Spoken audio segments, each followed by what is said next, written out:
Noticias contra reloj en Blue Radio. Actualizamos las noticias en Blue Radio. Bogotá recibirá 800 nuevos policías en noviembre de este año y 700 más en mayo de 2026 para fortalecer la seguridad de la capital del país, anunció en las últimas horas el alcalde Carlos Fernando Galán tras un consejo extraordinario de seguridad con el ministro de Defensa Pedro Sánchez. Salió desde Bogotá a los departamentos de Risaralda y Chocó el primer grupo de 500 indígenas de la comunidad embera, entre ellos 250 menores de edad que permanecían asentados en el Parque Nacional. En total regresarán 1.599 indígenas, mientras que 167 decidieron permanecer en la capital. 4 infantes de Marina resultaron heridos, uno de ellos de gravedad, durante un ataque con explosivos en el puesto fluvial de la Armada Nacional en jurisdicción de la Tagua, en el departamento del Putumayo. Las disidencias de las FARC serían las responsables de este atentado. Entre tanto, una persona herida y daños a varias viviendas dejó un atentado con granada en el barrio La Unión de Vivienda Popular en el oriente de la ciudad de Cali. 2 hombres lanzaron explosivos desde una motocicleta y se investiga si el ataque está relacionado con una fiesta que había en ese sector. La Fiscalía y la Procuraduría asumieron las investigaciones por el incidente en el que integrantes de la Armada Nacional dispararon contra una embarcación en la que se movilizaba la alcaldesa de Mosquera, Nariño, Karen Pineda, y 6 personas más. En los hechos murió Luis Fernando Sánchez, uno de sus asesores, y resultó herido uno de sus escoltas. El ministro de Defensa, Pedro Sánchez, no descartó utilizar drones para la fumigación aérea de cultivos ilícitos. El pronunciamiento del ministro se produce luego de la advertencia del presidente Gustavo Petro sobre la utilización de la fumigación aérea en territorios donde la población civil ataque a la fuerza pública. El mandatario pidió a la Corte Constitucional modificar su sentencia en ese sentido. Se cumple el tercer día del cierre de la vía Bogotá-Villavicencio tras el derrumbe de tierra en el kilómetro 18+600 en el municipio de Chipaque, en Cundinamarca. Se espera que el viernes sea reabierto el paso. Por su parte, la Aeronáutica Civil le hizo un llamado a las aerolíneas para que mantengan tarifas solidarias ante el cierre que se presenta en la vía al llano. Continúa la agenda del alcalde de Medellín, Federico Gutiérrez, y el alcalde de Cali, Alejandro Eder, en Washington, quienes se reunieron en las últimas horas con funcionarios del Congreso de los Estados Unidos. El alcalde de Medellín, Federico Gutiérrez, pidió al gobierno Trump y al Congreso de los Estados Unidos que cualquiera que sea la decisión sobre la certificación a Colombia, no se le quite ayuda a las fuerzas militares y que no haya sanciones económicas. La Fiscalía imputará los delitos de interés indebido en la celebración de contratos y falsedad en documento público a Nicolás Petro, el hijo del presidente de la República. La investigación está relacionada con presuntas irregularidades en la firma de 5 contratos por más de 3.000 millones de pesos que se habrían realizado en la gobernación del Atlántico cuando Nicolás Petro ejercía como diputado en esa región del país. Los contratos tenían como fin garantizar ayudar socialmente a adultos mayores y también a jóvenes vulnerables.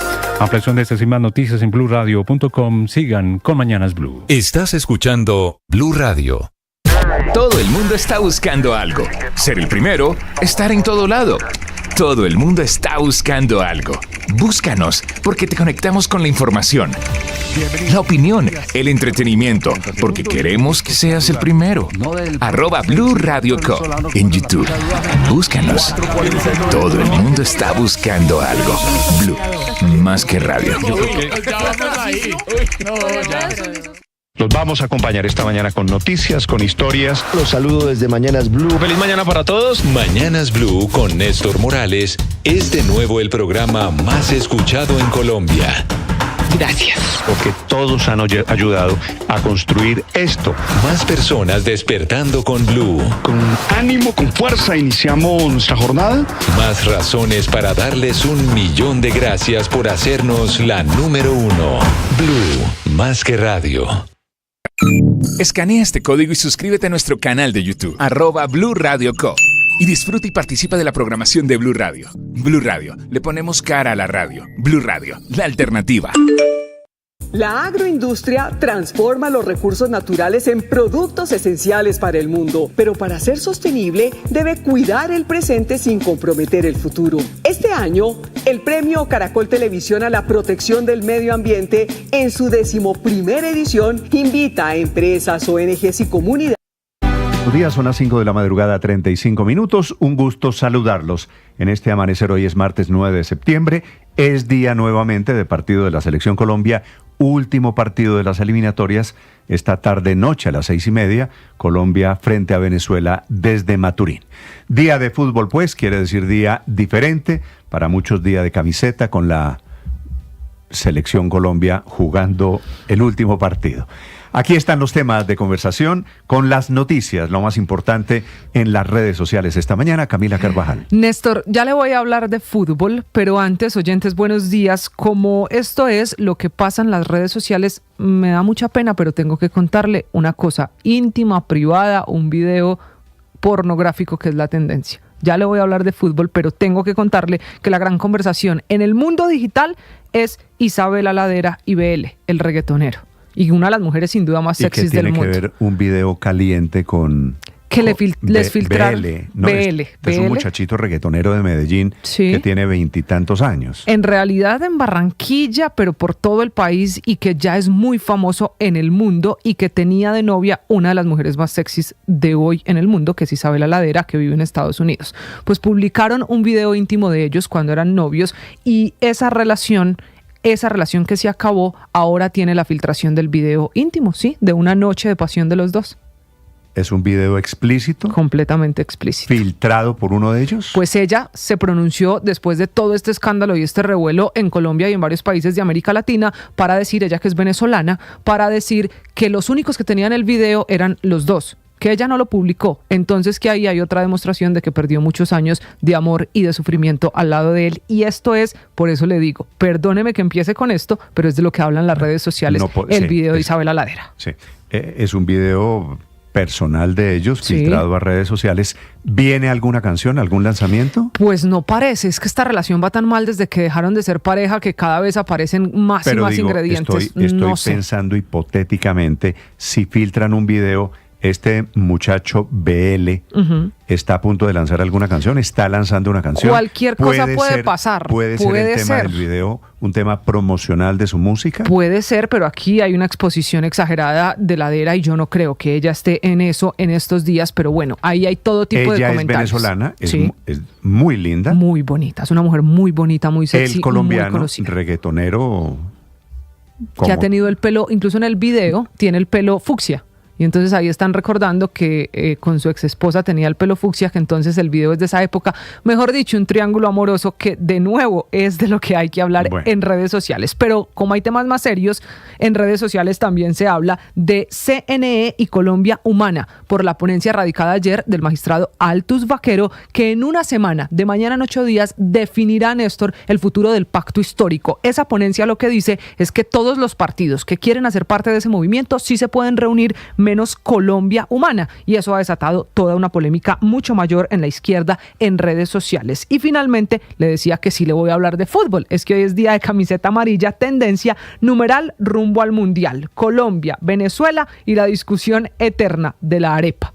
Arepa es tendencia porque está la discusión de si la arepa es venezolana o colombiana, hoy que Colombia enfrenta a Venezuela de visitante. Y porque los venezolanos generosamente están ofreciendo... Ayer le ofreció Santiago Martínez eso aquí. Que ellos sacrifican su arepa venezolana. Que ellos ceden la arepa para Colombia. Si Colombia les da los puntos que Venezuela necesita para ir al Mundial. Que prefieren ir al Mundial. Es que en Venezuela están soñando porque por primera vez lo tienen tan cerquita con ir a un Mundial. Y se imaginará en estos días en los que se habla de régimen y amenaza de Estados Unidos, en Venezuela lo más importante hoy es el futuro de la Vinotinto de cara al Mundial. Colombia termina convertido, Camila, gracias, en el juez de Venezuela y la posibilidad de que hoy por primera vez la Vinotinto vaya a un Mundial. Si le gana a Colombia a Venezuela, va al repechaje, que no es automático, no es que si gana a Venezuela hoy va al Mundial. Tendría que jugar un hexagonal final. 5:39 a.m, el partido es en Maturín, en Venezuela, en donde se encuentra Fabio Poveda.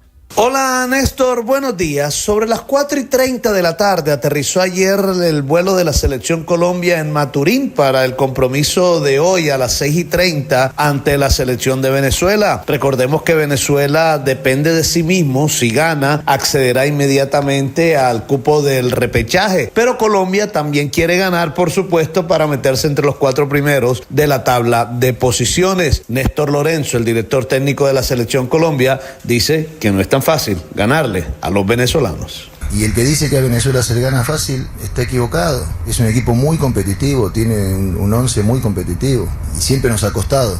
En el proceso del 2014, que fue la mejor culminación en el Mundial de una selección Colombia, perdimos en Venezuela, perdimos 1-0.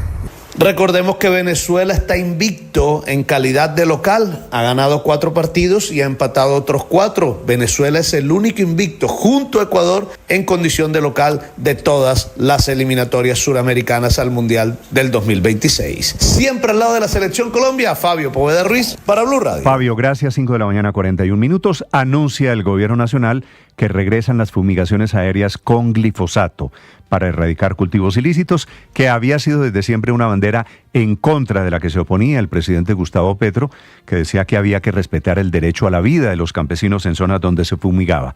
Después de 3 años de gobierno, el presidente Petro se dio cuenta que la erradicación manual no es suficiente y anuncia desde su cuenta en redes sociales que volverá y pide autorización, pide que reconsidere la Corte Constitucional, que en realidad la Corte nunca prohibió la fumigación, la aspersión con glifosato. Lo que hizo fue condicionarla a que se cumpliera una consulta con comunidades, a que no hubiera riesgos de salud para poderlo hacer de la manera correcta, que es lo que corresponde. Hablando de eso, la teoría del gobierno es que esos levantamientos que ahora llaman azonadas, secuestros masivos de militares, ocurren porque detrás o descubrimiento está el negocio del narcotráfico.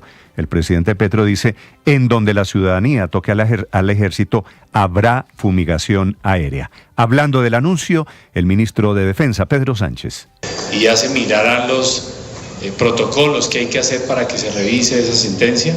Lo cierto es que los tiempos han cambiado, hay mejor tecnología para evitar los daños ambientales que se generaban, hay mejores capacidades para focalizar el esfuerzo, incluso hay posibilidades de emplear drones masivamente para esta fumigación, que podría más bien considerarse como una capacidad de este elemento de drones, que ya lo estamos considerando más bien como una capacidad de erradicación de cultivos. Le dieron la vuelta al círculo, se dieron cuenta 3 años y 1 mes después que es clave para luchar contra el narcotráfico la fumigación aérea y que se puede hacer correctamente cumpliendo las condiciones de una sentencia de hace 8 años de la Corte Constitucional. El ministro del Interior, Armando Benedetti.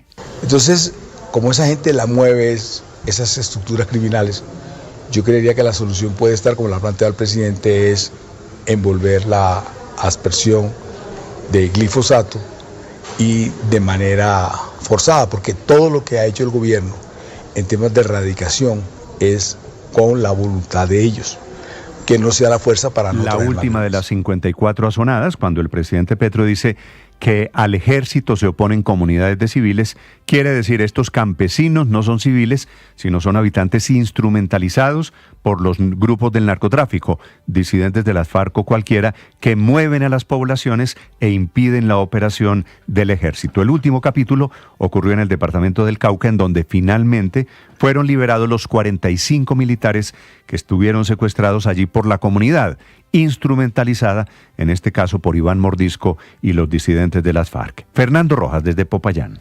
Néstor, buenos días. Según el ejército, los militares fueron secuestrados en la vereda Los Tigres, corregimiento de San Juan del Micay, en el Tambo, Cauca. Los 45 militares, según las autoridades, fueron rodeados por más de 600 personas que pedían su salida del territorio. En las últimas horas, los militares fueron sacados de la zona en medio de una operación aérea. General Javier Africano, comandante de la 3ª División del Ejército. Están bien. Nuestros soldados no tuvieron ningún inconveniente, ninguna novedad, no fueron agredidos por la población civil. Eso se habló ayer con ellos, que no fueran a agredir a nuestros hombres. El día de hoy terminamos, como les decía, de hacer la extracción de todos nuestros soldados secuestrados.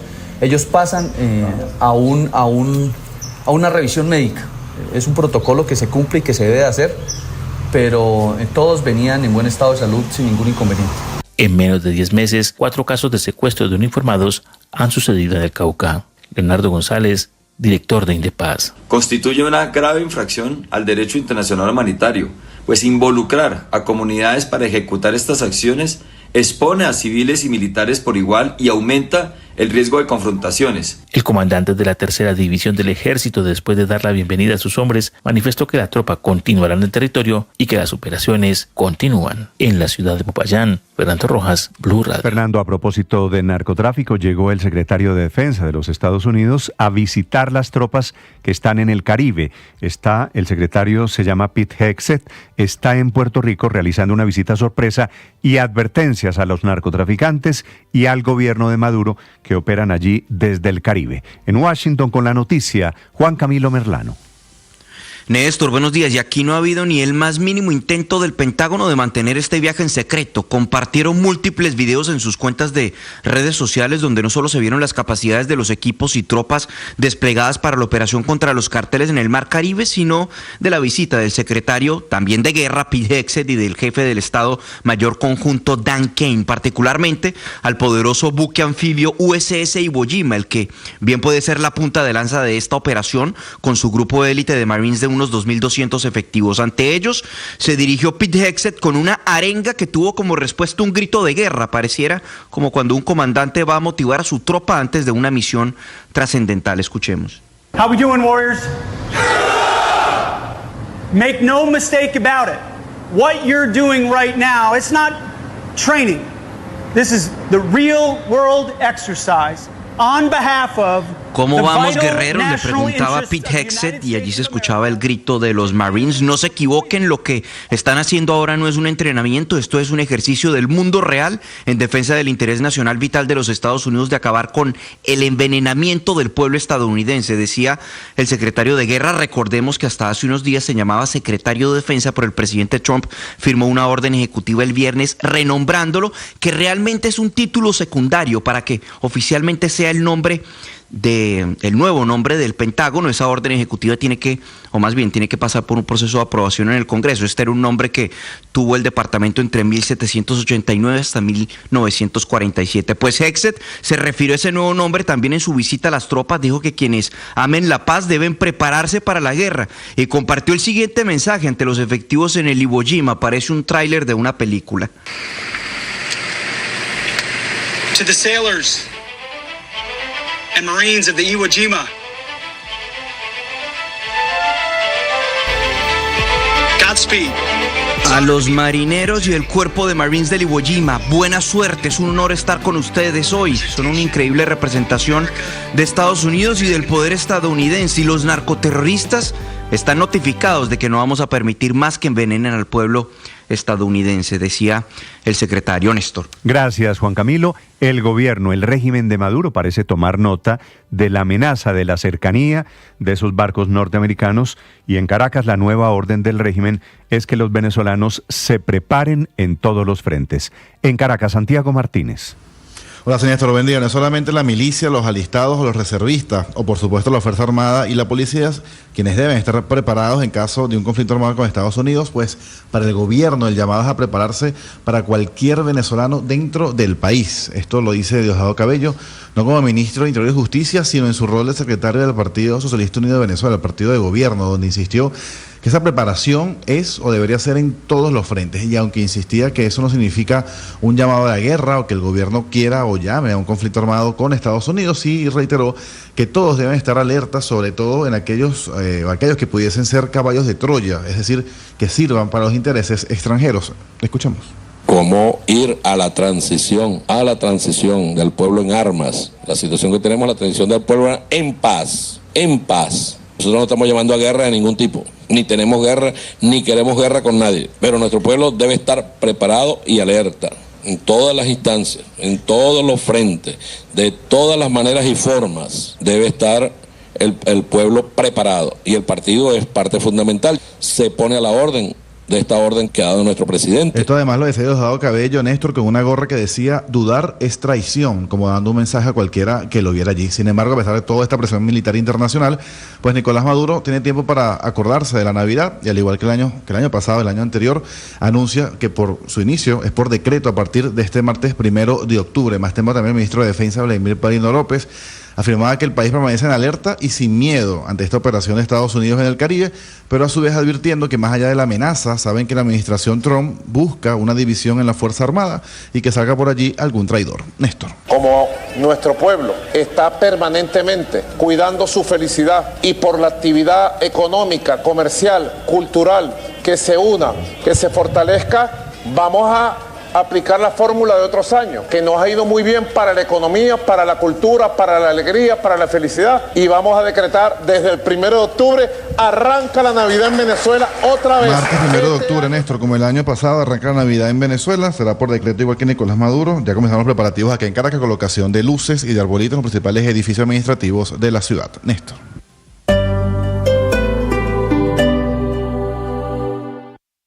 Todo el mundo está buscando algo. Ser el primero, estar en todo lado. Todo el mundo está buscando algo. Búscanos, porque te conectamos con la información, la opinión, el entretenimiento, porque queremos que seas el primero. El negocio del día es que Amazon se volvió socio de la legendaria Rappi, que es una firma estratégica en Colombia, uno de lo que llaman los unicornios, a la cual entra Amazon, un gigante tecnológico desde los Estados Unidos, como accionista, como socio, para competir seguramente con Mercado Libre y quienes le disputan el negocio en toda América Latina. Una muy importante jugada estratégica que nos cuenta Víctor Grosso. Néstor, buenos días. La plataforma Rappi está cumpliendo por estos días 10 años de vida y no deja de sorprender por el atractivo que genera para inversionistas internacionales. Esta plataforma se ha caracterizado por ser muy exitosa a la hora de levantar inversión, llegando a ella con multimillonarios recursos, importantes fondos de capital extranjero. Y el último en llegar es el mismísimo magnate Jeff Bezos, el cuarto hombre más rico del mundo, y lo hace a través de su empresa insignia Amazon. Esta compañía de Bezos está comprando una parte de Rappi, haciendo una inversión inicial de $25 millones, adquiriendo además los derechos, si se cumplen ciertas condiciones, para quedarse hasta con el 12% de esta plataforma de domicilios de origen colombiano. Esta información fue confirmada por la agencia Bloomberg en medio de la confidencialidad que rodea a un negocio como estos. Y aquí hay un gana-gana para las partes. Al gigante de comercio electrónico Amazon le sirve porque en Rappi encuentra sinergias para competirle a Mercado Libre en América Latina, mientras que la colombiana sigue cimentando su aterrizaje en bolsa, además de conseguir recursos frescos para seguir creciendo por América Latina, posicionándose en mercados muy relevantes como Brasil, México, Argentina, Chile y Colombia, entre otros. Víctor Grosso, datafx.com. Claro, no es lo mismo, Víctor. Rappi ahora que tiene el respaldo de Amazon. Las 5 de la mañana, 53 minutos, fueron entregados anoche los premios de Caracol Televisión a la protección del medio ambiente. Ganaron proyectos dedicados a la conservación de fauna, flora, premiados en una ceremonia en la que estuvieron autoridades locales. Laura Moreno. Néstor, buenos días. Este galardón, que ya cumple 10 años, puso en el centro de la conversación proyectos que combinan innovación, ciencia y saberes locales para enfrentar los desafíos ambientales actuales. Desde La Guajira hasta Putumayo hubo diversidad de premios. En la categoría de empresas medianas y grandes se reconoció el corredor biológico de Carbones del Cerrejón, diseñado para rehabilitar fauna como jaguares y pumas con la participación de comunidades guayú. Luis Francisco Madriñán, gerente ambiental de Cerrejón, nos contó sobre el trabajo que desarrollan. Y decidimos invitar a las comunidades a una apuesta arriesgada, que ellos hicieran empresa en pos de la conservación del medio ambiente. Entonces los trajimos, los entrenamos en nuestros viveros internos y montaron toda una industria forestal asociada a esto. Cabe destacar que los ganadores recibirán 250 millones en pauta publicitaria en Caracol Televisión y 50 millones en Blue Radio para dar mayor visibilidad a sus proyectos. En la categoría de empresas pequeñas y microempresas, la ganadora fue Sabimbo Colombia, que se dedica a monitorear jaguares, osos de anteojos y águilas en el Putumayo. También fueron premiadas la Fundación Parque Jaime Duque por su labor en la conservación del cóndor andino y la Red Fenológica de Aves y Turismo del Lago de Totahuaque en Boyacá. Laura Alejandra Moreno, Blue Radio. Laura, gracias. Felicitaciones a los ganadores. Esta madrugada la policía está ofreciendo una recompensa por un hombre que mató a su pareja. Estaba cumpliendo años, él no solo la mata, sino que después incendia la casa en donde ella vivía al sur de Bogotá. Felipe García. Hola Néstor, buenos días. Sí señor, Paula Andrea Quintana, de 30 años, fue asesinada por su pareja sentimental en una vivienda del barrio La Esmeralda de la localidad de Bosa. Luego de cometer este crimen, el agresor prendió fuego a la casa para intentar borrar toda la evidencia. Según testigos, la víctima se encontraba celebrando su cumpleaños en compañía de varios conocidos. Hacia las 4 de la mañana su pareja ingresó ingresó repentinamente a la vivienda. Luego de una discusión, este hombre se abalanzó contra la víctima, a quien estranguló hasta causarle la muerte. Acto seguido, este hombre roció gasolina en varias partes de la vivienda y allí le prendió fuego y obviamente asesinó a esta mujer. El general Giovanni Cristancho, comandante de la policía de Bogotá, anunció una recompensa de hasta 10 millones de pesos por información que permita la captura de este feminicida, que hasta el momento permanece prófugo de la justicia. Típico caso, típico feminicidio. Felipe, gracias. Faltan 5 minutos para las 6 de la mañana.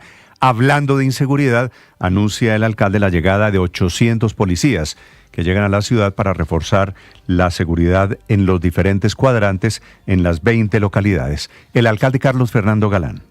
El anuncio que hace hoy el ministro de Defensa y el director de la Policía Nacional de que este semestre llegarán 800 policías más permanentes para ser efectivos de la Policía Metropolitana de Bogotá y 700 adicionales en el mes de mayo es muy positivo porque nos permite ir fortaleciendo un pie de fuerza que ha estado mermado los últimos años y que al verse además mermado ha tenido dificultades en sus capacidades para poder enfrentar los retos que tiene una ciudad como Bogotá, que como lo decía el ministro en su introducción. En Bogotá resultó accidentada anoche, esta madrugada, el regreso en buses de centenares de indígenas que están en el Parque Nacional en el centro de Bogotá. Algunos de ellos, algo más de 120, decidieron quedarse en Bogotá y pedir aquí absolutamente todo en vez de regresar a sus comunidades. Nicolás Rodríguez. Néstor, buenos días. Sobre las 6 de la tarde de este lunes comenzó el retorno a los territorios de más de 750 indígenas en Verá que estaban asentados en el Parque Nacional hace 4 meses. De acuerdo con el distrito, ese retorno se da después de haber firmado unas actas familiares y unos acuerdos en los que se confirmaba el deseo de regreso a sus departamentos como Risaralda y el Chocó. Por su parte, también es de resaltar que el distrito tiene la cuenta de que por lo menos 300 indígenas aún no saldrán, de los cuales por lo menos 170 estarían esperando la confirmación de reubicación y el restante se quedaría completamente en Bogotá haciendo parte del programa de integración social. ¿Pero qué sucederá con ellos? Isabelita Mercado es la consejera para la paz, víctima y reconciliación de Bogotá. Esto hay que entender que hay dos tipos de poblaciones, aquellos que van para reubicación, es decir, que están esperando ser trasladados a otro lugar del territorio, y las que se quedan en el marco de la integración local. Para eso el distrito ha diseñado una ruta de integración local que tiene 5 pasos, arranca por la verificación de la voluntariedad, sigue con un tránsito a una medida de alojamiento que no sea en los alojamientos especiales del distrito. Posteriormente hacemos un tránsito a la oferta social para población vulnerable y un plan de acompañamiento que tiene 5 ejes. Por su parte, el secretario de Gobierno de Bogotá, Gustavo Quintero, aseguró que definitivamente no se usará el terreno del IDEPAC en el Salitre para alojar a los indígenas que quedan todavía en la capital y que el trabajo de recuperación del parque comenzaría desde la noche de ayer, lo cual también tendría el parque cerrado por algunos días. Se espera que entre jueves y viernes se haga por lo menos el traslado a los territorios de los indígenas asentados en el Parque La Florida y la UPI La Rioja. Nicolás Rodríguez, Blue Radio. Entra a @Blue Radio Co. Te lo repito, @Blue Radio Co. en YouTube y suscríbete. Y disfruta y participa de la programación de Blue Radio. Blue Radio, le ponemos cara a la radio. Blue, más que radio. Todo el mundo está buscando algo. Ser el primero, estar en todo lado. Todo el mundo está buscando algo. Búscanos, porque te conectamos con la información, la opinión, el entretenimiento, porque queremos que seas el primero. @Blue Radio Co. en YouTube. Búscanos. Todo el mundo está buscando algo. Blue, más que radio. Reciclar es fácil, pero sabemos que no siempre sabes dónde va cada residuo. Soy Bruno, reportero de sostenibilidad de Blue, y estoy acá para que descubras que tú tienes el poder de proteger lo irreemplazable: el agua, la energía y el planeta. ¿Sabes cuál es el primer paso para reciclar? Fácil, divide los residuos. Si el residuo está limpio y seco, es aprovechable y va a la bolsa blanca. Si el residuo está sucio o contaminado, no es aprovechable y va a la bolsa negra. Y si no estás seguro, trata de dejarlo lo más limpio posible dentro de la bolsa blanca. Los recicladores sabrán qué hacer con él. Así de fácil se recicla a blanco y negro y podemos darle una nueva vida a nuestros residuos. Conoce más en www.bluradio.com o escaneando el código QR. Una iniciativa de Blue en alianza con Wiro. Los vamos a acompañar esta mañana con noticias, con historias. Los saludo desde Mañanas Blue. Feliz mañana para todos. Mañanas Blue con Néstor Morales es de nuevo el programa más escuchado en Colombia. Gracias. Porque El periodismo no tiene apellidos. Es siempre honesto, independiente y comprometido con la verdad. El periodismo no es amigo del poder, lo vigila. Hoy, Mañanas Blue les ofrece periodismo con contexto. Las dos caras de la moneda, sin exageración, sin especulación. A partir de este momento, Mañanas Blue es periodismo en radio. Bienvenidos.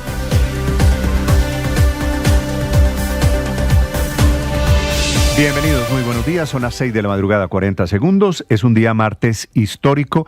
El gobierno anuncia el regreso de la fumigación aspersión aérea con glifosato de cultivos de hoja de coca en zonas donde están secuestrando militares para impedir la erradicación manual. Quiere decir medio país y quiere decir es uno de los cambios más drásticos y sorpresivos anunciados por el propio presidente Petro, que siempre negó la opción de la aspersión, siempre se opuso a ella.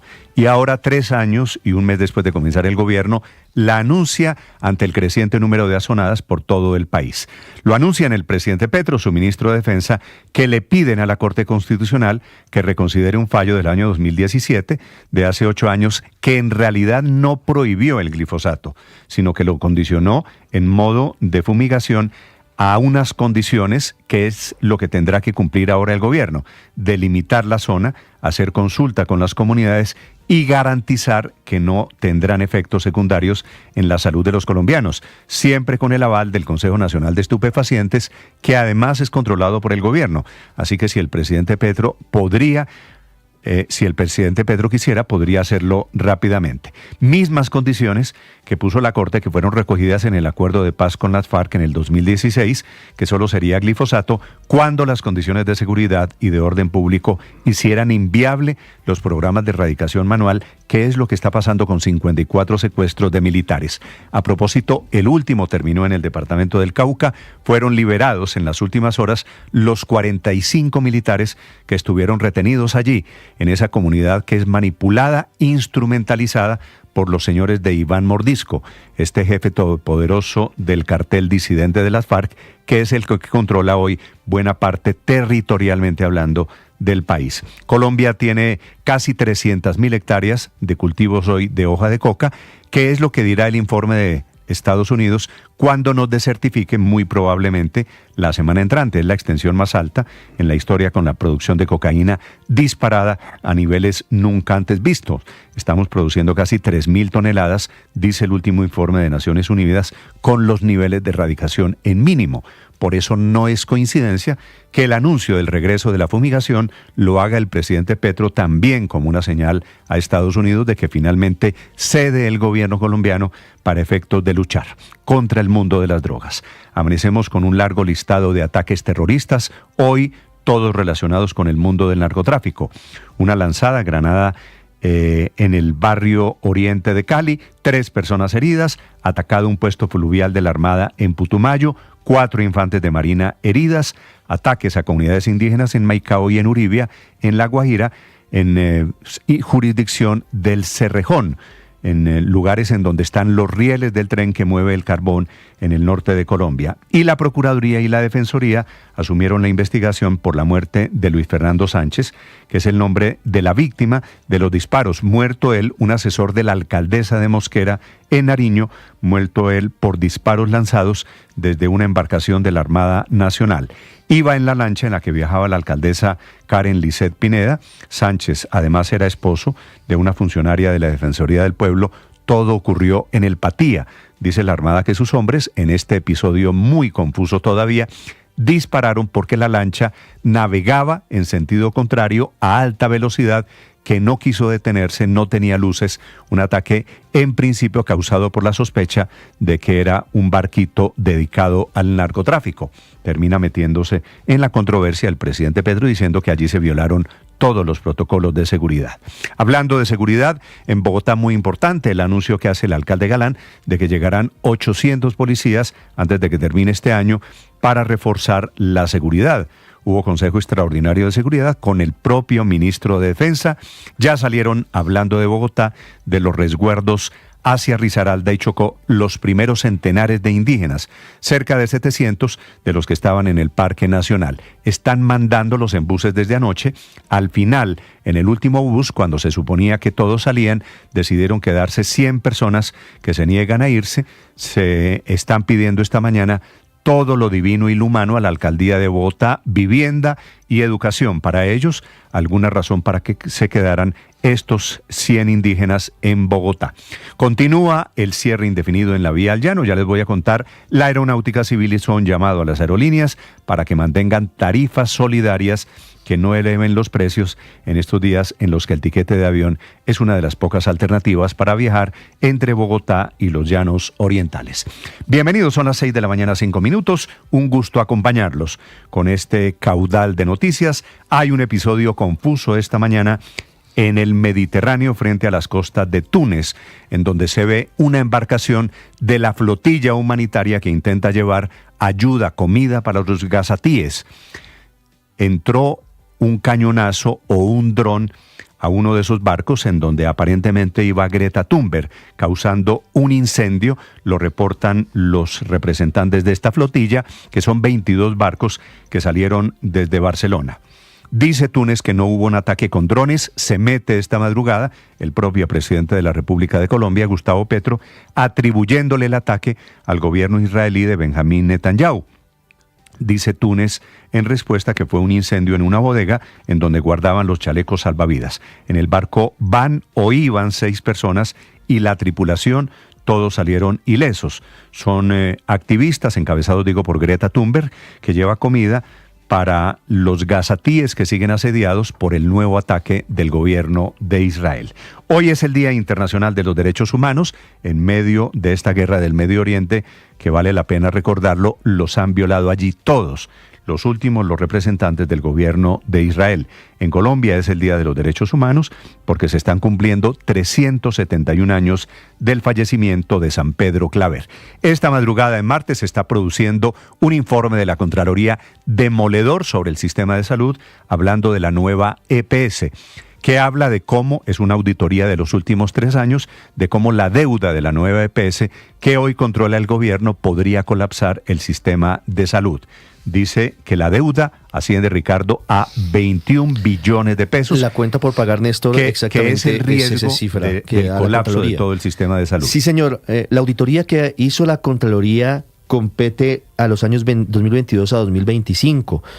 Y lo que revela es demoledor sobre el aumento de las facturas sin auditar, el aumento de el endeudamiento.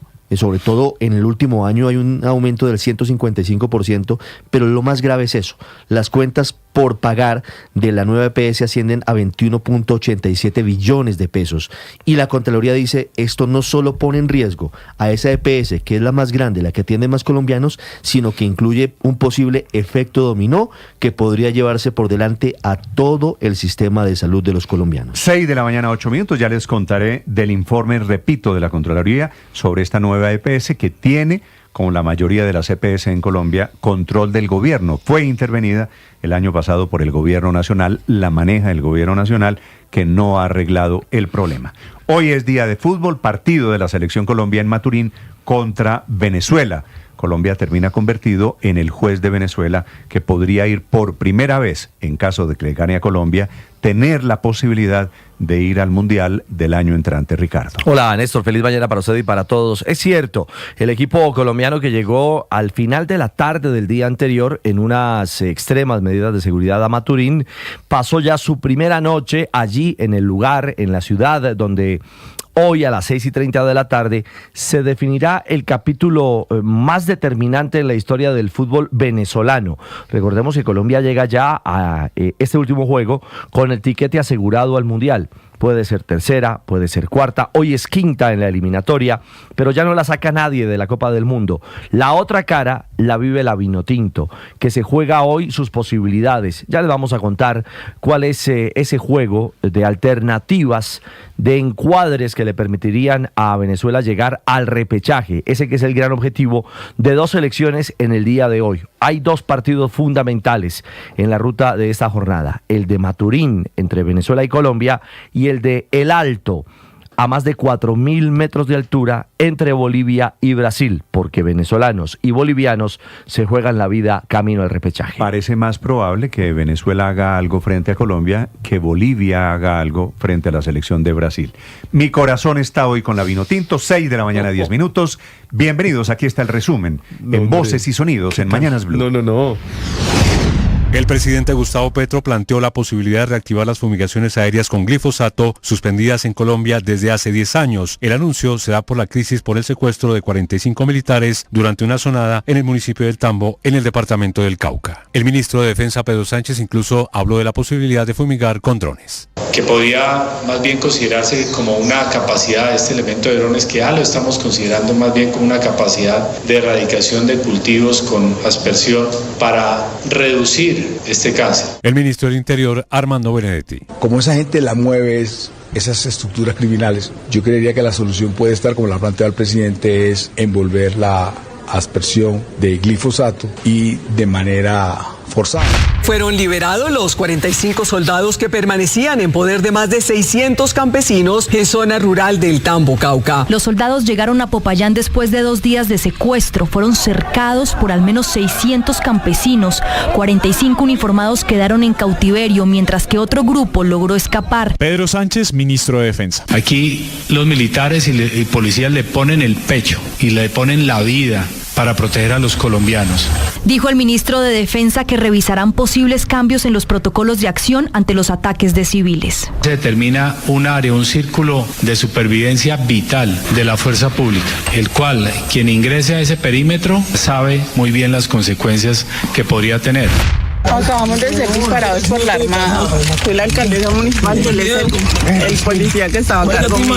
Una unidad de la Armada Nacional disparó contra la lancha en que se desplazaba la alcaldesa de Mosquera, Nariño. Luis Fernando Sánchez, asesor de la mandataria, murió. La Armada asegura que la motonave no se detuvo tras varios llamados para que parara. La Fuerza Naval del Pacífico aseguró que la embarcación iba a alta velocidad y sin luces. Contraalmirante Camilo Gutiérrez, comandante de la Fuerza Naval del Pacífico. Quiero aclarar que no fue un ataque, sino fue un accidente lo que se presentó allí. 4 infantes de la Marina Profesional fueron atacados con explosivos en zona rural de Puerto Leguizamo, Putumayo. Según la Armada, 4 tatucos fueron lanzados contra 2 buques y un puesto fluvial que sufrió graves daños. La Armada Nacional señala a las disidencias como responsables del ataque y los uniformados fueron trasladados al Caquetá, dada la complejidad de sus heridas. Ayer siempre pasamos hambre. Hoy ya el restaurante, ya la comida cambió, y anoche que estuvieron por ahí unos amigos de lo ajeno molestando un rato, que nos tocó con los compañeros reunirnos. Continúan los cierres de la vía al llano, donde múltiples usuarios de esta se han visto afectados. Hasta el momento no se sabe cuándo realmente se podría restablecer el paso por completo en esta vía. Las autoridades han dicho que por lo menos serían 5 días más. La única alternativa para pasajeros y carga es la transversal del Cisga. Son aproximadamente 1.800 personas las que comenzarán el retorno a los territorios, específicamente al Risaralda y el Chocó, de las comunidades indígenas que permanecen en Bogotá desde hace mucho tiempo, en sitios como el Parque Nacional, el Parque La Florida y la UPI La Rioja. Isabelita Mercado, quien es la consejera para las víctimas, paz y reconciliación. Bogotá hoy tiene cerca de 2.100 personas de la población en Vera, y estamos hablando de un retorno de cerca de 1.800 personas. Los alcaldes Federico Gutiérrez y Alejandro Deder tuvieron su primer día de agenda en Washington. Dejarán claro que una desertificación del gobierno Trump será perjudicial para la Colombia. Sostuvieron algunas reuniones con funcionarios del Congreso. Se encontrarían con el subsecretario de Estado, Christopher Landau. Federico Gutiérrez, alcalde de Medellín. Le estoy diciendo a los senadores, tanto demócratas como republicanos, esa decisión de la desertificación la toman ustedes. Lo que nosotros sí les decimos es: no le quiten la ayuda militar a nuestra policía, a nuestro ejército, y que no se den las sanciones económicas. La Fiscalía buscará imputar por 2 delitos a Nicolás Petro, el hijo del presidente de la República. La nueva imputación de cargos es por los delitos de interés indebido en la celebración de contratos y falsedad en documento público. La investigación en poder de la Fiscalía señala presuntas irregularidades en 5 contratos que se habrían realizado en la Gobernación del Atlántico cuando Nicolás Petro ejercía como diputado del departamento. Este nuevo proceso judicial se suma al que Nicolás Petro ya enfrenta por enriquecimiento ilícito y lavado de activos. El presidente presidente Gustavo Petro se refirió que la bancada del Pacto Histórico que llegue al Congreso en el 2026 debe apoyar la idea de convocar a una constituyente para lograr los cambios que necesita el país. El precandidato Gustavo Bolívar ya anunció su apoyo a esta iniciativa. Debido al llamado que ha hecho el presidente de la República de convocar a las bancadas a colaborar o a coadyuvar su intención de conformar una bancada constituyente. Esta madrugada en Túnez, un incendio se desató en uno de los barcos de la flotilla Sumud, que incluye a la activista Greta Thunberg y que intenta romper el bloqueo de Gaza llevando ayuda humanitaria. En las imágenes se ve una bola de fuego cayendo sobre el barco. Inicialmente se dijo que era un ataque con drones, pero un portavoz de la Guardia Nacional tunecina asegura que la investigación preliminar no detectó drones en la zona y que el incendio se habría iniciado en el compartimento de chalecos salvavidas. La flotilla ha dicho que los daños fueron menores y que los 6 ocupantes del barco más su tripulación están ilesos. Esta madrugada, en un largo trino de más de 11 párrafos, el presidente Gustavo Petro comparó el supuesto ataque de Netanyahu a un barco con alimentos para Palestina con los ataques submarinos nazis de las flotas mercantes estadounidenses durante la Segunda Guerra Mundial. Señaló que hoy los palestinos recogen migajas de las calles mientras los barcos humanitarios son bombardeados y la mayoría de los gobiernos permanecen pasivos, lo que calificó de complicidad con el genocidio en Gaza. El secretario de Guerra de Estados Unidos llegó a Puerto Rico para verificar el despliegue militar contra el cartel de los soles en el Caribe. Pete Hegseth le dijo a las tropas que esta operación no es un entrenamiento. Esta podría ser la foto más hermosa que haya visto en toda mi vida, contemplando todas esas caras, contemplando el mar Caribe en una isla flotante de poder estadounidense. Imágenes y movimientos que tienen a más de uno en Caracas nervioso. Diosdado Cabello, ministro del Interior del régimen de Venezuela. Nosotros no estamos llamando a guerra de ningún tipo, ni tenemos guerra, ni queremos guerra con nadie. Sobre las 4:30 de la tarde aterrizó ayer el vuelo de la Selección Colombia en Maturín para el compromiso de hoy a las 6:30 ante la Selección de Venezuela. Recordemos que Venezuela depende de sí mismo. Si gana, accederá inmediatamente al cupo del repechaje. Pero Colombia también quiere ganar, por supuesto, para meterse entre los 4 primeros de la tabla de posiciones. Estás escuchando Blue Radio. Todo el mundo está buscando algo. Ser el primero, estar en todo lado. Todo el mundo está buscando algo. Búscanos, porque te conectamos con la información, la opinión, el entretenimiento, porque queremos que seas el primero. @Blue Radio Co. en YouTube. Búscanos. Todo el mundo está buscando algo. Blue, más que radio. Es un gusto saludarlos. En Blue celebramos una noticia que nos encanta escuchar. ¿Cómo les parece? Somos de nuevo la emisora hablada más escuchada en Colombia. Compartir con nuestros oyentes, de verdad, se nos vibra la voz. Seguimos conectando con millones de ustedes todos los días. Gracias por estar conectados con nosotros. 1.000.000 de gracias por hacernos la número 1. Blue, más que radio. La agroindustria transforma los recursos naturales en productos esenciales para el mundo, pero para ser sostenible debe cuidar el presente sin comprometer el futuro. Este año, el premio Caracol Televisión a la protección del medio ambiente, en su 11ª edición, invita a empresas, ONGs y comunidades a postular sus proyectos de agroindustria y ganadería sostenibles. Inscripciones abiertas. Más información en www.premiomedioambiente.caracoltv.com. La noticia en el mundo esta madrugada es el ataque o aparente ataque, porque lo niega Túnez, frente a cuyas costas ocurrió. El blanco fueron los barcos que integran esta flotilla humanitaria, 22 en total, se llama Sumud, que van con comida, con ayuda humanitaria, intentando romper el cerco israelí. El ataque ocurrió y efectivamente se ve una bola de fuego cayendo desde el aire esta madrugada, frente a costas de Túnez, en pleno Mediterráneo, cuando la flotilla fue impactada en Colombia. El presidente Petro, que está trinando desde muy temprano, desde antes de las 5 de la mañana, se lo atribuye al gobierno israelí, a una orden del primer ministro Netanyahu. Es la noticia internacional del momento que amplía Silvia Carrasco. Sí, Néstor, esto ocurría mientras estaba la flotilla atracada en el puerto de Sidi Bou Said en Túnez. O sea, todavía están a unos 2.300 kilómetros en línea recta de Gaza, pero ese es su objetivo. Ellos van a Gaza a romper el bloqueo que ha impuesto Israel sobre Gaza llevando ayuda humanitaria. Y durante este tiempo que estaban ahí en el puerto tunecino, lo que ocurrió fue que comenzó a arder el barco principal, que el buque líder, que es el barco Family, llevaba 6 personas a bordo, más la tripulación. Entre los que iban a bordo está Francesca Albanese, que es la relatora especial de Naciones Unidas sobre Gaza, y lo que lo grabaron con una cámara de seguridad, y eso es lo que han publicado. Lo podemos ver en nuestro canal de YouTube, y lo que llama la atención es cómo cae un objeto en llamas que se sospecha que es un explosivo lanzado por un dron. La flotilla sospecha eso, que es un dron que cae y empieza a arder. Así se escucha cómo están ellos reclamando lo que ocurre allí.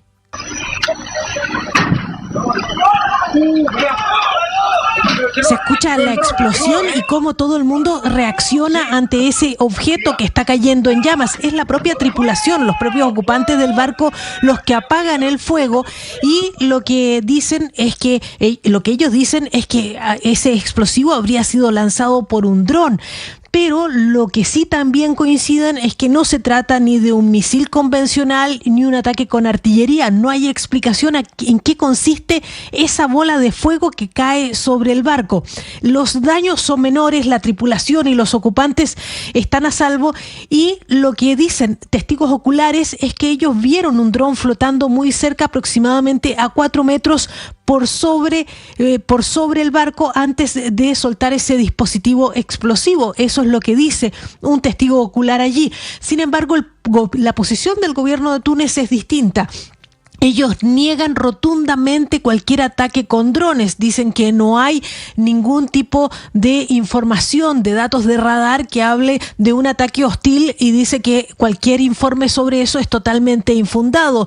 Dicen que sus investigaciones preliminares determinan que el incendio se produjo en el interior del barco, probablemente debido a una colilla o un encendedor que incendió materiales en la zona donde tenían almacenados los chalecos salvavidas. Sin embargo, esa investigación preliminar del gobierno tunecino no da ninguna información sobre esa bola de fuego cayendo sobre el barco. Eso no tiene explicación dentro de esta investigación preliminar de las autoridades tunecinas.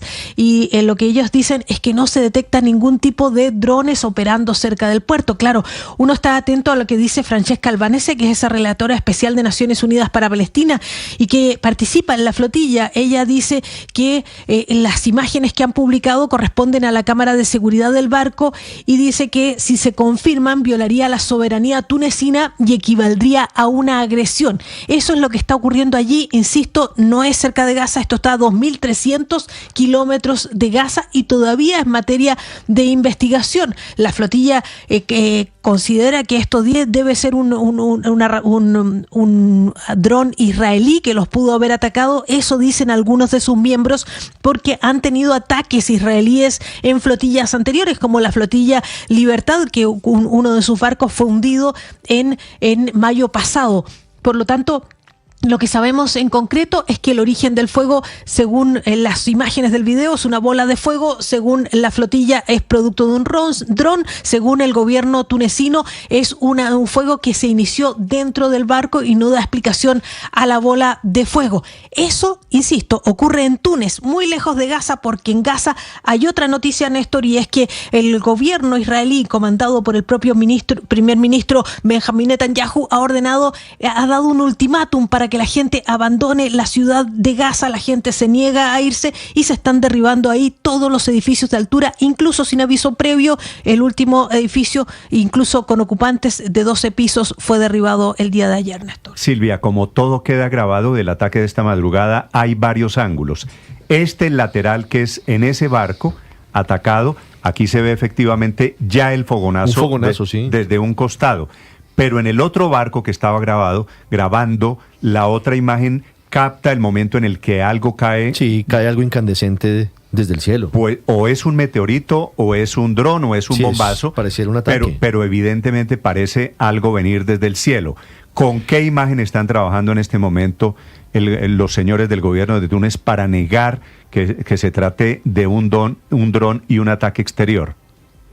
En principio lo que han dicho, de lo que se desprende de lo que han dicho, es que ellos están basando su información en las señales de radar que maneja las propias Fuerzas Armadas tunecinas y en una inspección ocular del barco. Ellos no han hablado de los videos, no se han referido a los videos, y lo que está diciendo la flotilla es que estos videos son videos que ellos generan con sus propias cámaras de seguridad, y es eso lo que están mostrando. No sabemos, no se ha referido el gobierno tunecino ni la Guardia Nacional tunecina en ningún momento a los videos, Néstor. Gracias, Silvia. 6:25 a.m.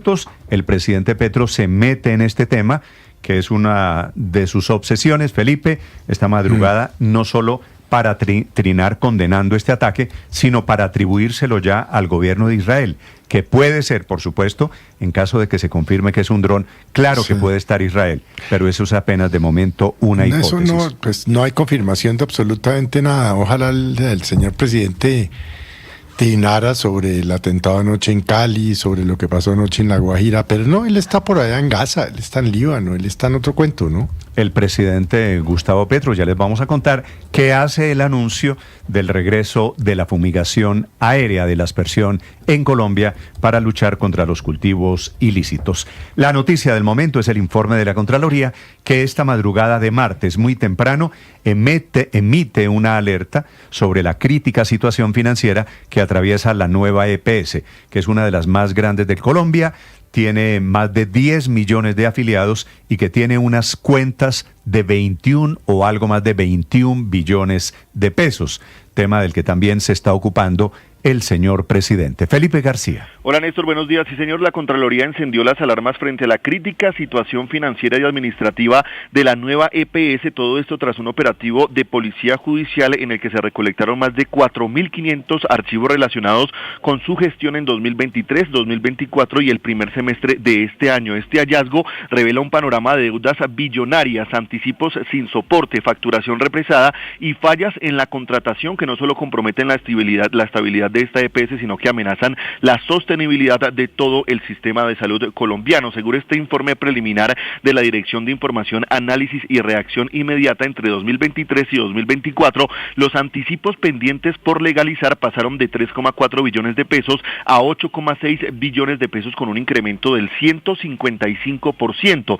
Solo en el primer semestre de este año de 2025 se sumaron otros 6,6 billones de pesos adicionales, elevando este saldo a 15,27 billones de pesos. De estos, 143.000 millones de pesos llevan más de 2 años, dice la Contraloría, sin legalizarse, una situación que afecta la liquidez y genera riesgo de detrimento patrimonial. Otro de los hallazgos críticos está en la facturación. La Contraloría identificó más de 22,7 millones de facturas pendientes por procesar por un valor de 22,1 billones de pesos. Al depurar registros repetidos, el saldo real asciende, dice la Contraloría, a 13,2 billones de pesos, de los cuales el 97% no ha sido revisado por la EPS. Solo 36 prestadoras de salud concentran el 40% de estas cuentas, lo que aumenta el riesgo fiscal y la posibilidad de litigios millonarios. El organismo de control también advierte sobre un desbordado crecimiento de las cuentas por pagar. Al corte de marzo de este año ascienden a 21,37 billones de pesos.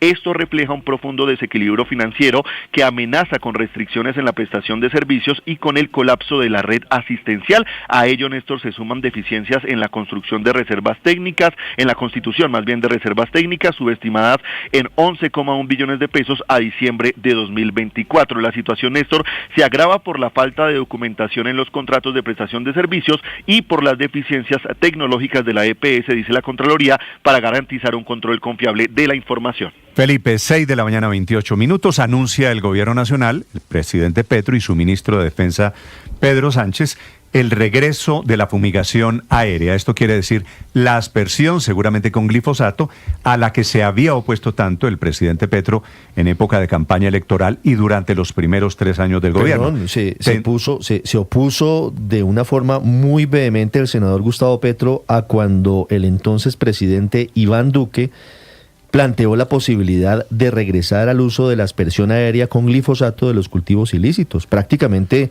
de nuevo, fue una de las causas de lo que en ese momento fue la creciente agitación social en el país. Tendrán que cumplir ahora, razón, ¿no? Si lo quiere el presidente Petro, Héctor, tendrán que cumplir condiciones que impuso la Corte Constitucional, claro, cuando reguló la sentencia, emitió la sentencia sobre este tema, limitando la aspersión aérea con glifosato por razones de salud. Néstor, que era lo que iba a señalar. Es difícil cumplir la instrucción aparente que dio el presidente por sus redes sociales de que vuelva la aspersión aérea con glifosato, porque eso tiene, como usted lo señala, unas condiciones que prácticamente la hacen imposible, unas condiciones señaladas por la Corte Constitucional para tratar de proteger el derecho a la salud de las personas que están en las zonas que son objeto de esa fumigación. Entonces, realmente creo que, como muchas de las cosas del presidente Petro, se van a quedar en un trino. Entre otras cosas, una de las condiciones es la consulta previa. Y obviamente, si las FARC están manipulando, están instrumentalizando a la gente para que se levante contra el ejército, las FARC también se van a meter a una consulta previa para que no haya fumigación. Pero ese es el reto del gobierno, ahora que el presidente Petro se da cuenta que la fumigación puede funcionar para luchar contra el narcotráfico. Lo anuncia el presidente Petro apenas a días de que se emita la desertificación desde los Estados Unidos, que por supuesto tiene que ver ese tema. Sergio Barbosa. Hola Néstor, buenos días. El presidente Gustavo Petro le pidió a la Corte Constitucional reconsiderar una sentencia para permitir la fumigación aérea de cultivos ilícitos con glifosato en las regiones en las que la comunidad ataque al ejército. El alto tribunal ha hecho varios pronunciamientos sobre esto y ha refrendado mediante distintos autos las restricciones a la aspersión con este agroquímico. En 2019, por ejemplo, la Corte volvió a pronunciarse sobre el glifosato y allí determinó que el Consejo Nacional de Estupefacientes debe tomar la decisión de reanudar la aspersión aérea con base en la sentencia T-236 de 2017, que no señala condiciones absolutas, es decir, no es potestad de la Corte, sino del Consejo Nacional de Estupefacientes. El propio ministro de Defensa, el general en retiro Pedro Sánchez, confirmó que no se descarta la posibilidad de usar drones para la fumigación aérea de cultivos ilícitos en zonas donde la población ataque a la fuerza pública. El gobierno nacional le ha aportado enormemente a la transformación no de los cultivos para uso legal, sino de las agronomías. Cuando uno mira las estadísticas, en el 2021 se realizaron cientos de miles de hectáreas y se incrementaron en 60.000. Quiere decir que la erradicación, en ese caso, lo único que hizo fue ser un poco más lento el crecimiento de los cultivos ilegales. El ministro del Interior, Armando Benedetti, dice que apoya la postura del presidente Gustavo Petro sobre la utilización del glifosato con el argumento de que puede servir para atacar a las estructuras criminales. Yo creería que la solución puede estar, como la plantea el presidente, es envolver la aspersión de glifosato y de manera forzada, porque todo lo que ha hecho el gobierno en temas de erradicación es con la voluntad de ellos, que no sea la fuerza para no traer más violencia. Las decisiones que ha tomado la propia Corte establecen que cualquier intento de reanudar la aspersión aérea con glifosato debe cumplir con un riguroso proceso de participación de las comunidades, además de realizarse la consulta previa con grupos étnicos afectados y adherirse al principio de precaución dados los riesgos para la salud y el medio ambiente que implica la utilización de este agroquímico. Sergio Barbosa, Blue Radio. María Camila Orozco es periodista. Está en Mañanas Blue. Ya son las 6:33 de la mañana y aunque el presidente Petro no menciona la molécula, no quedan dudas de que habla del glifosato, el herbicida usado históricamente para fumigar las matas de coca, que está prohibido, por lo menos condicionado por la Corte Constitucional desde 2017, cuando reconoció los daños ambientales y posibles afectaciones en la salud de las comunidades que están expuestas a él. Por eso, aunque el presidente dice que donde la ciudadanía ataque al ejército habrá fumigación aérea, le pide al alto tribunal reconsiderar su sentencia. En realidad, es una decisión del Consejo Nacional de Estupefacientes que está adscrito al Ministerio de Justicia, donde deben cumplir varios requisitos. El principio de precaución, la consulta previa, la investigación científica y la evaluación de los daños que en el pasado se hayan ocasionado a las comunidades. Es un cambio radical en la posición sobre cómo debe ser la lucha contra el narcotráfico, porque el petrosenador llamaba a esta política de la aspersión aérea política de la muerte y creía que la salida era la erradicación voluntaria. El giro tiene varias razones. Por un lado, las 253.000 hectáreas de coca sembrada, que es una cifra histórica, los secuestros de militares que van ya en 54 en el país y la inminente decisión de Estados Unidos sobre la certificación o no a Colombia sobre la lucha contra las drogas. El regreso de la fumigación, como la está contemplando el gobierno Petro, es con drones y en zonas de mayor riesgo para la fuerza pública por la concentración de los cultivos ilícitos. Norte de Santander, Bolívar, Córdoba, Antioquia, Chocó, Cauca, Nariño, Putumayo, Caquetá, Guaviare y el departamento del Meta. Un plan bien intencionado, pero poco probable por el poco tiempo que le queda al gobierno para abrir, por un lado, la licitación para comprar el glifosato y por el otro el tiempo que es escaso para adaptar los aparatos para fumigar y en cualquier caso surtir la consulta previa con comunidades que hoy, dice el propio gobierno nacional, están bajo la presión, instrumentalizados por la disidencia de las FARC. Ricardo Ospina es periodista. Está en Mañanas Blue. Son las 6 de la mañana y 35 minutos.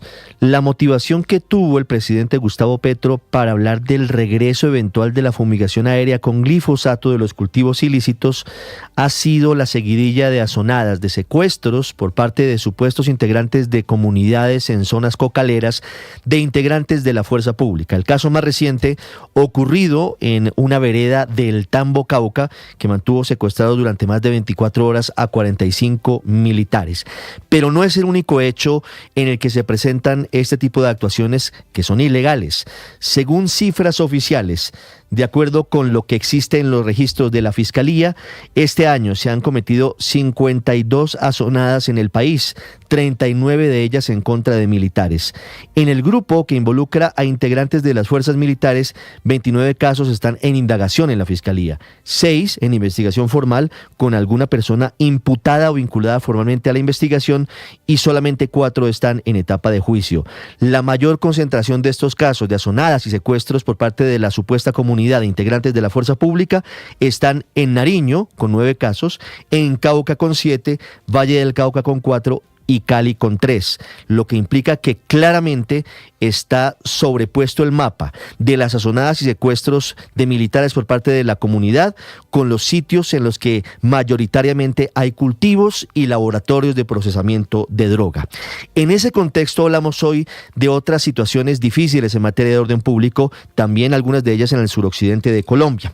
Hablando, por ejemplo, de la muerte de Luis Fernando Sánchez, que era uno de los asesores de la alcaldesa del municipio de Mosquera, Nariño, que falleció luego de recibir un impacto de arma de fuego disparada presuntamente por un integrante de la Armada Nacional en un confuso episodio ocurrido en la madrugada de este lunes en el Pacífico nariñense que involucró a 2 lanchas. Según dijo la alcaldesa Karen Lisset Pineda, la lancha de la Armada pasó al lado de ellos. En esa lancha iban 6 personas y aseguró que no les hicieron previo aviso y que sin mediar palabra comenzaron a dispararles. Con base en esto, la Procuraduría inició una indagación preliminar para determinar si hubo o no una vulneración a los protocolos del uso de la fuerza y ordenó la práctica de una serie de pruebas. ¿Qué dicen las fuerzas militares? Que es una zona en la que se producen altas situaciones de conflicto, es de alta peligrosidad ante la presencia de diferentes grupos criminales que con frecuencia usan lanchas rápidas para atacar a sus hombres y afirman que en principio no se había reportado el desplazamiento por parte del esquema de seguridad de la alcaldesa. Concluye este panorama con varios hechos adicionales de orden público. El ataque con una granada en un barrio en el oriente de Cali, el ataque a la vía férrea del Cerrejón por parte del ELN, el secuestro de un indígena en la Oriente Antioquia por parte del Clan del Golfo y otro ataque con drones cargados con explosivos contra un grupo de operaciones fluviales de la Armada en Puerto Leguízamo, Nariño, que dejó 4 infantes heridos. Camila Carvajal es periodista. Está en Mañanas Blue. 6 de la mañana, 38 minutos. Imagínese el futuro de Rappi, la empresa de domicilios en Colombia, ahora con Amazon, la gran empresa de mensajería en Estados Unidos. Ese es uno de los negocios tecnológicos del momento. El negocio es el siguiente. Amazon de Jeff Bezos, el cuarto hombre más rico del mundo, ha decidido invertir $25 millones y en este negocio se incluye el derecho para quedarse hasta con el 12% de las acciones de Rappi, eso sí, si se cumplen ciertas condiciones. En estos días en los que Rappi está celebrando 10 años de creación, se combina la infraestructura minorista de domicilios de Rappi con la tecnológica del gigante de comercio electrónico de América Latina. Y aquí está la explicación de por qué Amazon ha decidido comprar, quedarse e invertir en Rappi, en la empresa colombiana. Es que tener acceso a la red logística de Rappi es para Amazon otra manera de competir para el gran peso pesado regional del comercio electrónico, es decir, competir con Mercado Libre. Amazon, que sigue invirtiendo en aerolíneas, en un distribuidor de comestibles, en fabricantes de partes de electrónicos y electrodomésticos y ahora también en Rappi, esta empresa colombiana fundada en 2015 que hoy es de las más famosas en mensajería y domicilios desde México y Chile. La explicación de por qué Amazon ahora decide invertir en Rappi es por competencia, porque va a crear un bloque para competirle a Mercado Libre. Paola Ochoa es periodista. Está en Mañanas Blue.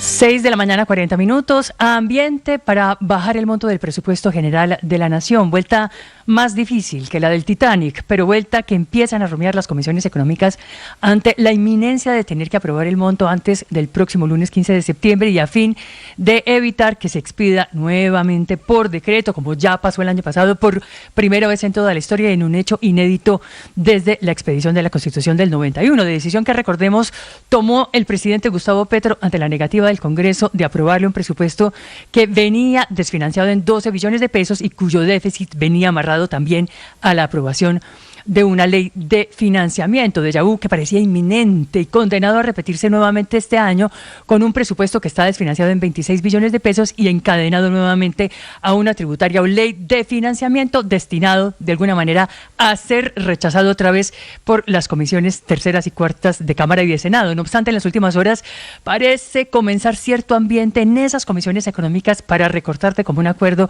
el monto de 556.9 billones de pesos y evitar que el presidente efectivamente lo vuelva a sacar por decreto y quede con carta blanca para hacer lo que quiera, como quiera, donde quiera y por cuanto quiera en materia del presupuesto del año entrante, en pleno año de elecciones para presidente y Congreso y en año electoral, lo que tiene hoy moviéndose rápidamente a enemigos y aliados del gobierno en esta materia de presupuesto. De un lado, con una proposición para recortar el monto, ya sea en 6, en 10 o en hasta 12 billones de pesos, proposición que vienen impulsando los representantes a la Cámara Wilmer Castellanos y Olga Lucía Velázquez, quienes en días anteriores y de manera puntual, en el caso de Castellanos, que es el presidente de la Comisión Tercera de la Cámara y de alguna manera aliado del gobierno, pues como quiera hace parte del equipo del gobernador verde Carlos Amaya, ha radicado oficialmente una propuesta para reducir el monto y no tener que tramitar una tributaria. No obstante, otros verdes y también líderes del pacto presentan propuesta para seguir sosteniendo el monto original radicado por el gobierno, como los representantes Edna Argote, María del Mar Pizarro y también Liliana Rodríguez. Estás escuchando Blue Radio. Todo el mundo está buscando algo. Ser el primero, estar en todo lado. Todo el mundo está buscando algo. Búscanos, porque te conectamos con la información, la opinión, el entretenimiento, porque queremos que seas el primero. @Blue Radio Co. en YouTube. Búscanos. Todo el mundo está buscando algo. Blue, más que radio. Escanea este código y suscríbete a nuestro canal de YouTube, @Blue Radio Co. Y disfruta y participa de la programación de Blue Radio. Blue Radio, le ponemos cara a la radio. Blue Radio, la alternativa. Los vamos a acompañar esta mañana con noticias, con historias. Los saludo desde Mañanas Blue.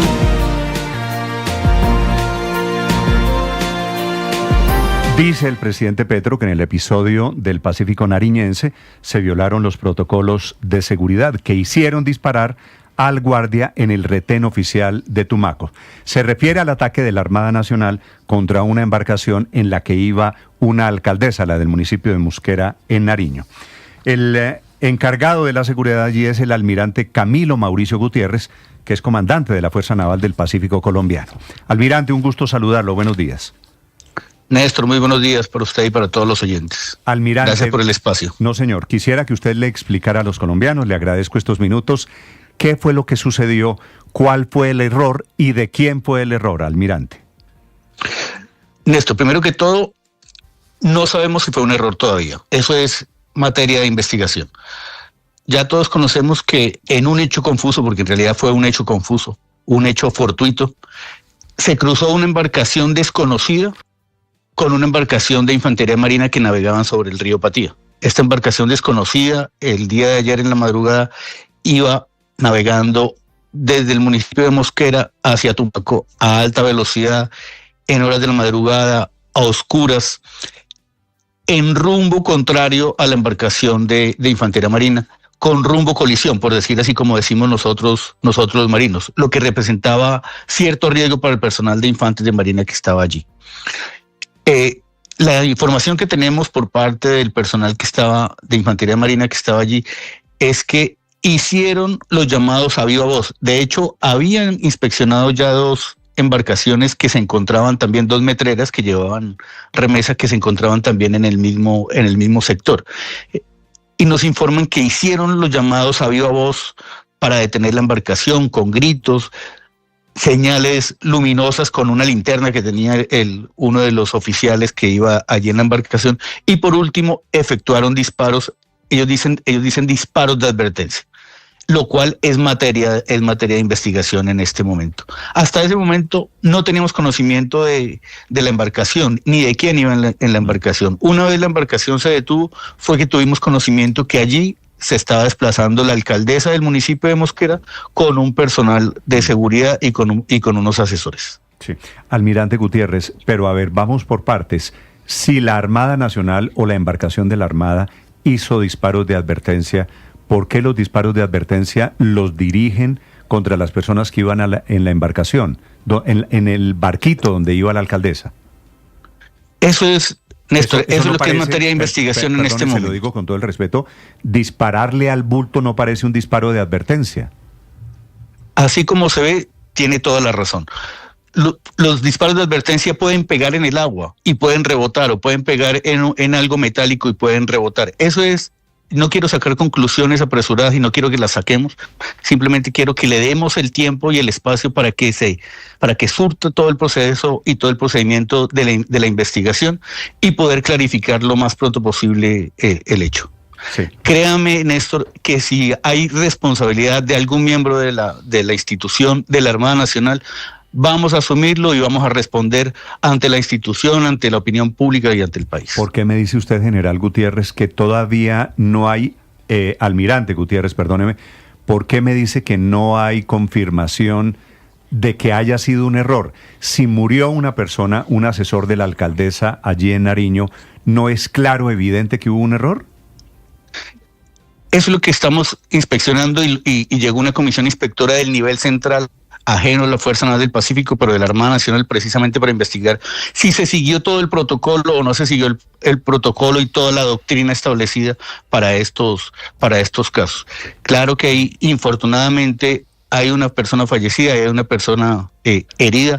Nos solidarizamos como institución con los familiares. Sí. Nada justifica, en esto lo entiendo la familia, nada justifica que en este momento estemos llorando a una persona. Totalmente de acuerdo. Sí, general, almirante, discúlpeme, otra vez le vuelvo a decir general, almirante Gutiérrez, si el barco en donde iba, esa embarcación, pues que en realidad es una lancha pequeña, iba la alcaldesa y este grupo de civiles iba sin luces, ¿cómo la vieron?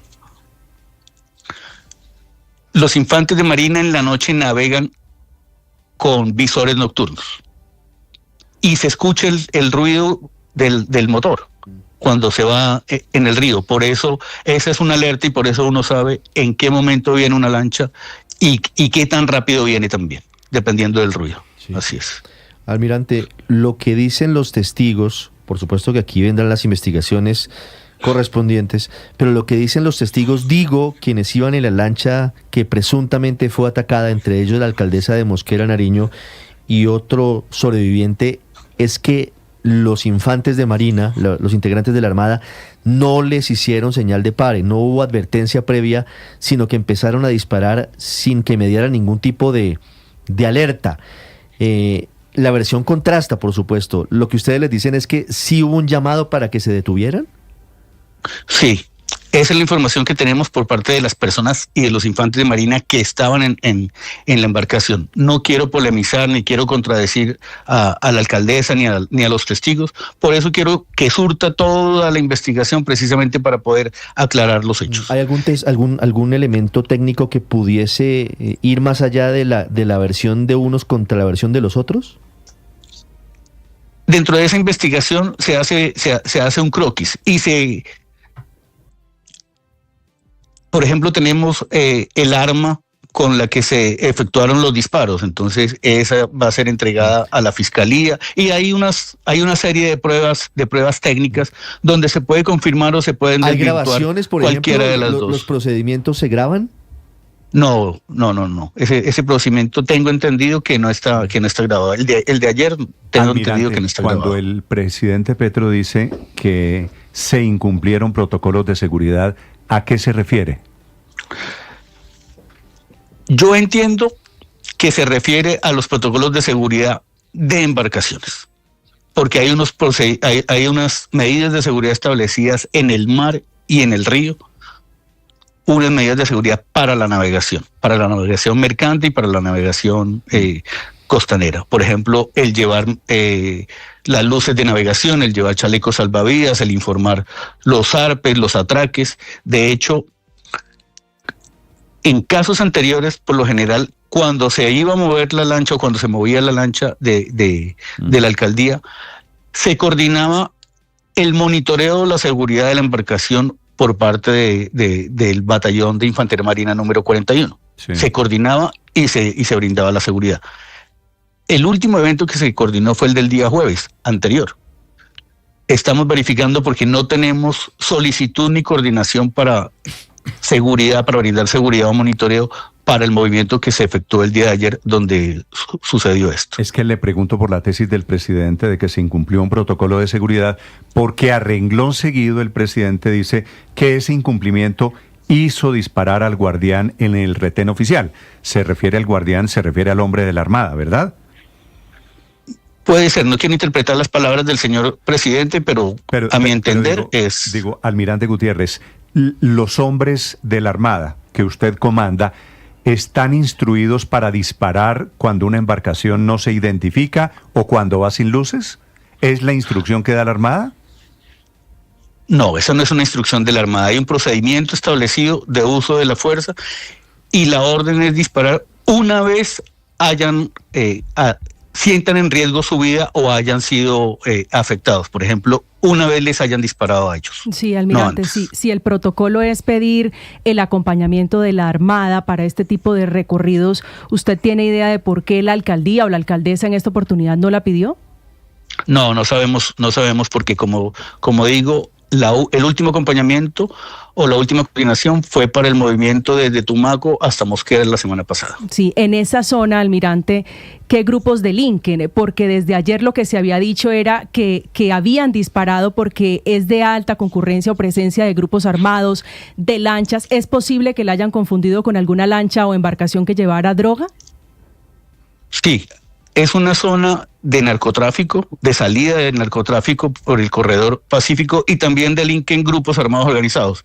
Allí hace presencia el bloque Alfonso Cano de la Segunda Marquetalia y también hace presencia la estructura 30 del GAO residual.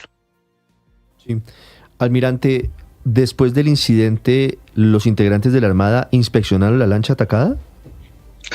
Sí, una vez se detuvo la embarcación después del incidente, se acoderaron las dos lanchas y ahí fue donde ellos se dieron cuenta que venía la alcaldesa.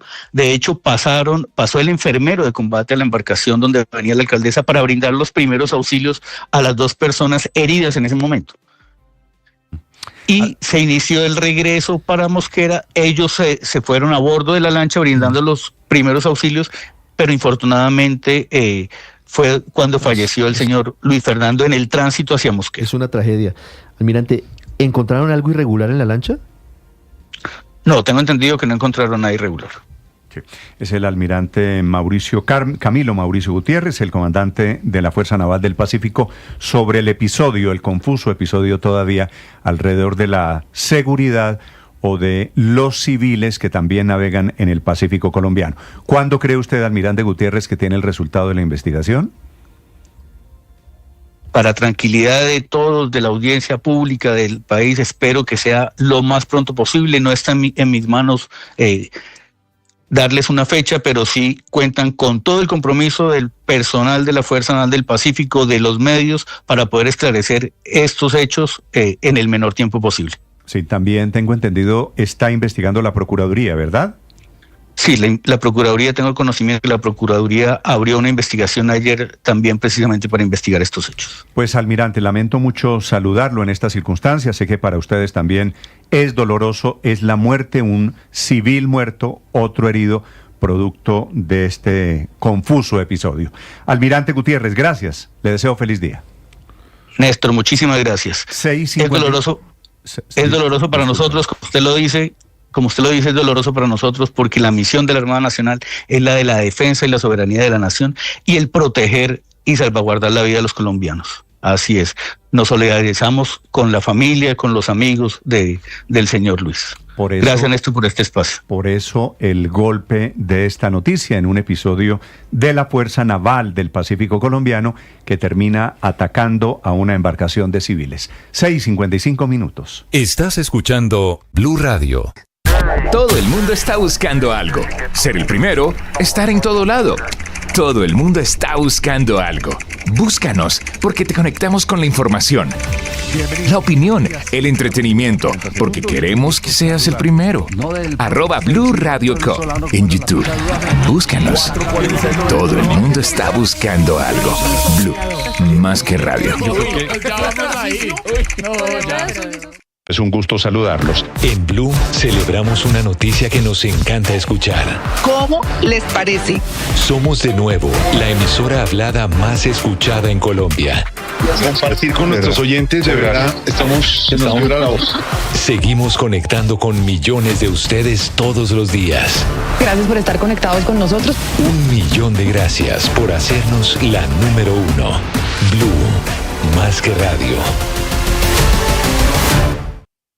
Los vamos a acompañar esta mañana con noticias, con historias. Los saludo desde Mañanas Blue. Feliz mañana para todos. Mañanas Blue con Néstor Morales es de nuevo el programa más escuchado en Colombia. Gracias. Porque todos han ayudado a construir esto. Más personas despertando con Blue. Con ánimo, con fuerza, iniciamos nuestra jornada. Más razones para darles 1.000.000 de gracias por hacernos la número 1. Blue, más que radio.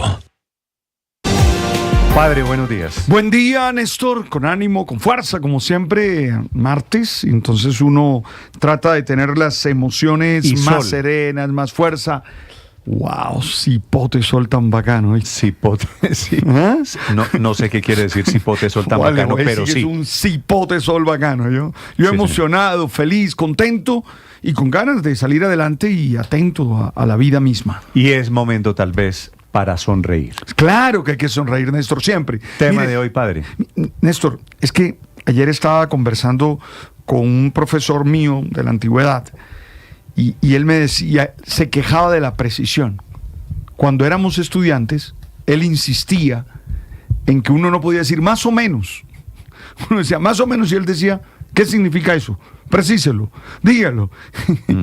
Y hoy él se estaba quejando de que la gran mayoría de cosas son imprecisas. Nadie dice, y él me decía, y eso es lo que hace que no haya verdad. Entonces hoy quiero hablar de la necesidad de defender la precisión, de decir las cosas lo más precisamente posible. Entiendo que eso es lo que se llama rigor. En el plano periodístico se llama rigor, claro que sí. En la vida. En la vida, sí. En la vida, pero a nosotros los periodistas... Los que tenemos que tener rigor no somos solo los periodistas. Todos. Pero a nosotros nos decían en clase, mire, usted diga lo que es y dé detalles y cifras. En esta época de redes sociales, Felipe, todo el mundo es un comunicador, ¿cierto? Eso es verdad. Y el rigor está perdido. Todo el mundo dice cualquier cosa, como sea, donde sea, generan confusiones. No, hay que ser muy precisos. cualquier barrabasada parece ser aplaudida hoy en día en las redes sociales. Ya viene el Padre Linero, 6:58 minutos, ya vienen los deportes, Ricardo, con la última fecha, no solo Colombia, que juega hoy el camino, el último episodio rumbo al Mundial del 2026. A ganarle a Venezuela. A ganarle, hay que golearla. Hay que meterle 4. 4 pepas. Yo voy esta noche por Venezuela. No. Mi corazón está con Venezuela. Mira los hinchas. Nosotros, yo quiero mucho a Venezuela, pero hoy hay que ganarle. Lo queremos tanto que hay que hacerle 4 goles. Yo voy frente de los barristas de la mesa.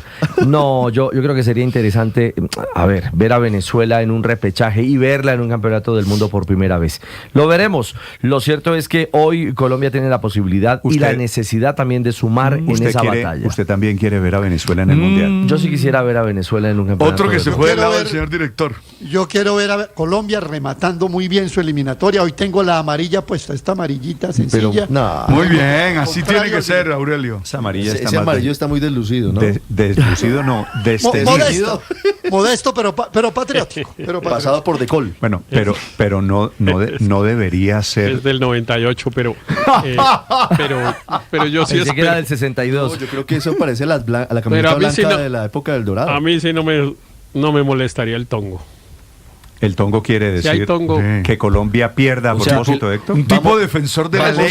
Vamos a promover el pacto de Maturín, que Colombia se haga el logo. Un acuerdo. Héctor, no digas eso, pero ha habido pacto de Lima, nos mataban allá los uruguayos y los argentinos. Héctor, tú defiendes la norma, tú defiendes la ética. Ahí y tal cosa, eso. No, defensa hasta el último partido. Voy a decirles una cosa impopular. Pero ¿Cuándo los venezolanos nos han tirado un cable? ¿Cuándo los venezolanos nos han ayudado? Siempre nos clavan con todas. Vamos a ser grandes hoy, Ricardo. Todos nuestros amigos venezolanos que hemos adquirido en estos últimos años por cuenta de que han tenido que venir acá por su situación especial. Los queremos mucho, pero hoy les ganamos. Hoy les prestamos nuestra selección para que sigan en el Mundial. Realmente, Néstor, lo que hace Néstor es irle a Brasil. O sea, Néstor lo que tiene que irle a Brasil e irle a Colombia. Y así obtenemos los mismos resultados. Pasa Colombia y pasa Venezuela. Yo voy por Venezuela. Ni Petro se ha atrevido a tanto. Yo voy por Venezuela. Ni Petro se ha atrevido tanto. No quiero